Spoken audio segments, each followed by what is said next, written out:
Hi అండి, అందరికీ నమస్తే. ఈసారి ఇండిపెండెన్స్ డే, ఈసారి 3 రంగుల జెండా నా ముగ్గురు పిల్లలతో కలిసి ఎగరేసుకోవడం అనేది నాకు చాలా హ్యాపీగా అనిపించింది.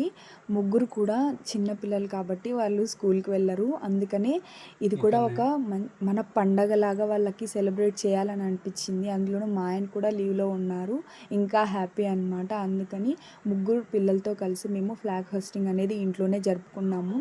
ఉజ్వల్ స్కూల్కి అయితే వెళ్తాడు, కానీ ముందు రోజే తనకు ఒక స్వీట్ ఇచ్చి నువ్వు రేపు రాకు నాన్న, హాలిడే అని చెప్పారనమాట. ఫ్లాగ్ హోస్టింగ్ అనేది ఉజ్వల్కి మిస్ అవుతుంది అని చెప్పి మా బావ కొడుకులు ఎలాగో పెద్దవాళ్ళు అనమాట, వాళ్ళు స్కూల్కి వెళ్ళిపోయారు. కానీ ఉజ్వలు పిల్లలు ఇద్దరు ఇంట్లోనే ఉండిపోయారు. ఎలా అయినా వాళ్ళకి ఇండిపెండెన్స్ డే సెలబ్రేట్ చేయాలి అన్న ఒక ఉద్దేశంతో ఫ్లాగ్ హోస్టింగ్ అనేది మేము ఇంట్లోనే ఏర్పాటు చేసుకున్నాము. ముగ్గురు పిల్లలతో కలిసి 3 రంగుల జెండాని ఎగరేసుకోవడం, అది రెపరెపలాడుతున్న ఆ జెండాను చూసి నాకు ఆ ఇండిపెండెన్స్ డే అయితే చాలా హ్యాపీగా అనిపించింది. కానీ ఇప్పుడు మనకి స్వతంత్రం వచ్చిన తర్వాత నిజంగా ఆ స్వతంత్రాన్ని మనం అనుభవిస్తున్నామా లేదా అన్నది మీకు ఎలా అనిపిస్తుంది అనేది కామెంట్ చేయండి తప్పకుండా. మన ఛానల్ ఇంకా సబ్స్క్రైబ్ చేయకపోతే ప్లీజ్ ఛానల్ సపోర్ట్ చేయడానికి, మరిన్ని ఇలాంటి వీడియోల కోసం ఛానల్ సబ్స్క్రైబ్ మాత్రం అస్సలు సబ్స్క్రైబ్ చేయడం మర్చిపోకండి. ప్లీజ్ వీడియో నచ్చినట్టయితే లైక్ చేయండి.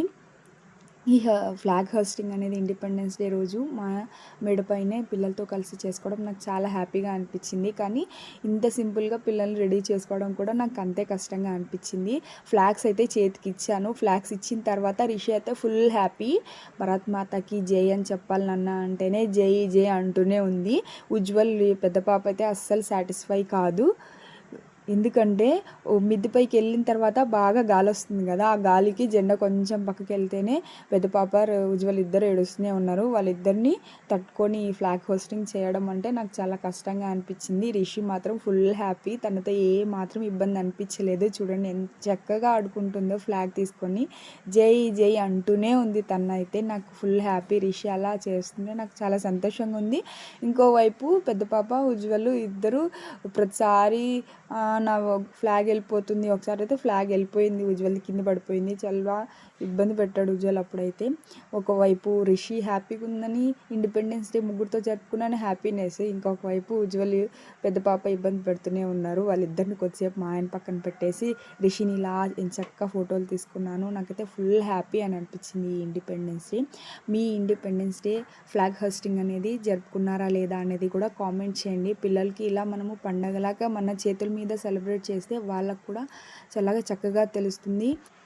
అమ్మతో పాటు ఇండిపెండెన్స్ డే సెలబ్రేట్ చేసుకోవడము, అదేవిధంగా భరతమాతకి ఎంత ఇంపార్టెన్స్ ఇవ్వడము అన్న విషయాల్ని కూడా మనం చెప్పగలిగితే పిల్లలు భరత భూమి పట్ల కూడా అంతే ప్రేమగా ఉంటారు. మా హోస్టింగ్ అయిపోయిన తర్వాత కిందికి వెళ్ళాం. దగ్గరలో ఉన్న స్కూల్లో వాళ్ళు కూడా వాళ్ళ హోస్టింగ్ కంప్లీట్ చేసుకొని ర్యాలీ అయితే చేస్తూ ఉన్నారనమాట. ఈ ర్యాలీలో నేను గమనించిన విషయం ఏంటి అని అంటే, పిల్లలకు యూనిఫామ్ ఉంది, పిల్లలతో పాటు టీచర్స్ కూడా యూనిఫామ్ వేసుకొని ఉన్నారు. చూడండి, నాకైతే చాలా హ్యాపీగా గమ్మత్తుగా ఇది కూడా వాళ్ళు మంచిగా కదా అని అనిపించింది అనమాట. మీరు ఈసారి ఇండిపెండెన్స్ డే అనేది మీ పిల్లలతో కలిసి జరుపుకున్నారా లేదా అన్నది తప్పకుండా కామెంట్ చేయండి. మీరు ఇంకా మన ఛానల్ సబ్స్క్రైబ్ చేయకపోతే ప్లీజ్ ఛానల్ని మరింత ముందుకు తీసుకెళ్ళడానికి సబ్స్క్రైబ్ చేసుకోవడం అస్సలు మర్చిపోకండి. వీడియో నచ్చినట్టయితే లైక్ చేయండి, షేర్ చేయండి. Thank you for watching.